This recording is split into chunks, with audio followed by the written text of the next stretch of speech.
In 1952, a fireball crashed into a hilltop in a small town in West Virginia, creating panic amongst the residents.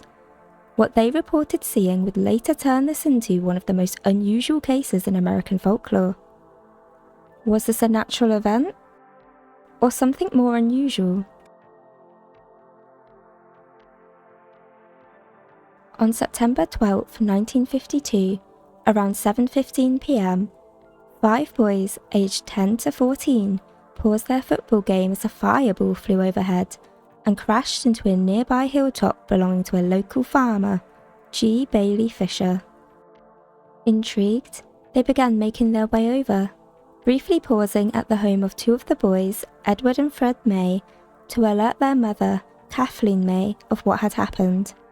Kathleen called her cousin, Eugene Lemon, aged 17 and a member of the National Guard, before the two joined the brothers and their 3 friends, Neil Nunley, aged 14, Tommy Heyer, and Ronnie Shaver, both aged 10, on their trek to the hill.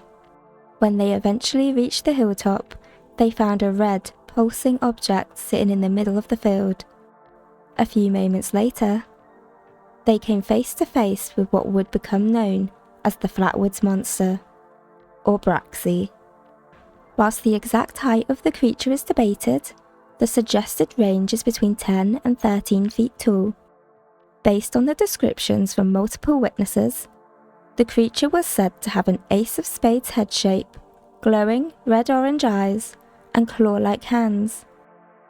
One witness allegedly stated the creature appeared more mechanical than flesh and blood, and had a red face and green body.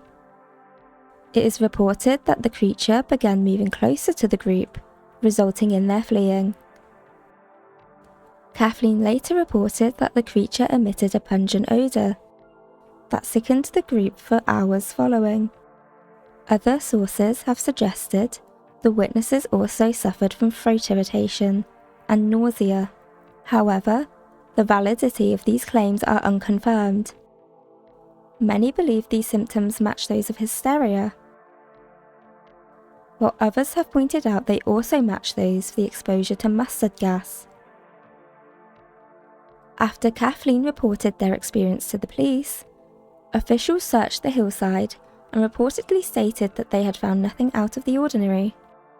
Despite the lack of findings from officials, numerous news reports took up the story, resulting in this case still being talked about today, nearly 74 years later.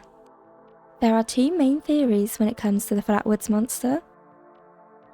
The most intriguing explanation is that the fireball was a crashing UFO, and the creature the witnesses encountered was an extraterrestrial being, whilst the most grounding theory is that the fireball was actually a meteor, and the creature was an ordinary barn owl, startled by the group's flashlights. This theory supports the suggestions that the vomiting Kathleen reported had been caused by hysteria and increased anxiety from investigating the fireball's crashing. Despite never being solved, the story has become a part of the town's local history and continues to draw new visitors with its own Flatwoods Monster Museum and souvenirs based on the creature's description. Outside of the merchandise and continued legacy, the Flatwoods Monster had no further sightings. If you'd like to investigate another unexplained case with me, I'll see you in the next file.